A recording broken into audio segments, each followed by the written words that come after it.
तर झी24 उघड केलेल्या जमीन गैरव्यवहार प्रकरणामध्ये शीतल तेजवानीला अटक करा अशी मागणी सामाजिक कार्यकर्त्या अंजली दमानिया यांनी केली आहे। पुणे पोलीस आयुक्तालयामध्ये तेजवानी चौकशीला हजर झाली आणि त्यानंतर सगळ्यात आधी तेजवानी झी24च्या कॅमेऱ्यामध्ये कैद झाली।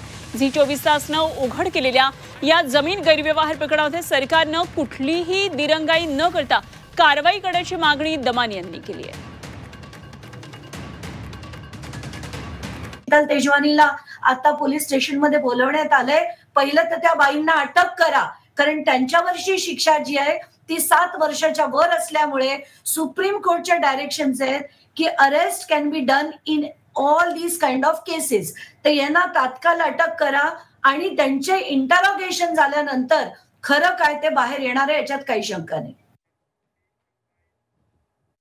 की मला असं वाटतंय की आत्ताच्या घटनेला कुठेतरी हे मी माझं सांगते, म्हणजे माझं पॉलिटिकल रीडिंग सांगते की याच्यात आत्ताच्या घटनेला ही कारवाई होताना का दिसतेय, कारण कदाचित भाजपला थोडंसं ऍक्शन अजित पवारांवर घ्यायची होती, पण याच्यात कुठलीही दिरंगाई न करता याच्यावर हे सगळं झालं पाहिजे, चौकशी झाली पाहिजे। आणि जर याच्यात कुठची दिरंगाई झाली तर मात्र या सगळ्यांना, अगदी या समितीला सुद्धा आणि या सरकारला सुद्धा मी कोर्टात खेचणार आहे।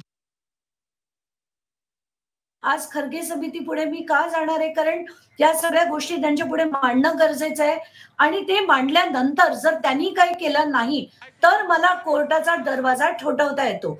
तोपर्यंत जोपर्यंत माझे लीगल रेमेडीज आहेत, कारण सरकार उद्या उठून म्हणेल तुम्ही कोर्टात का गेला, आम्ही तर समिती बनवली होती, त्यांच्या पुढे तुम्ही हे मांडायचं होतं।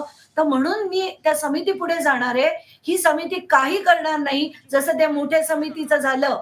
ती मोठी समिती तर आता बावनकुळे म्हणतात ती अस्तित्वातच नव्हती, ती काही खोटीच समिती होती, आता सगळीच गंमत आहे। त्यामुळे मला जाण्याचं काम मी नक्कीच करेन, पण त्याच्यापुढे मला हे जे आहे ते कोर्टात या गोष्टी मांडाव्या लागतील, जे मी मांडणार आहे आणि ताकदीने मांडणार आहे।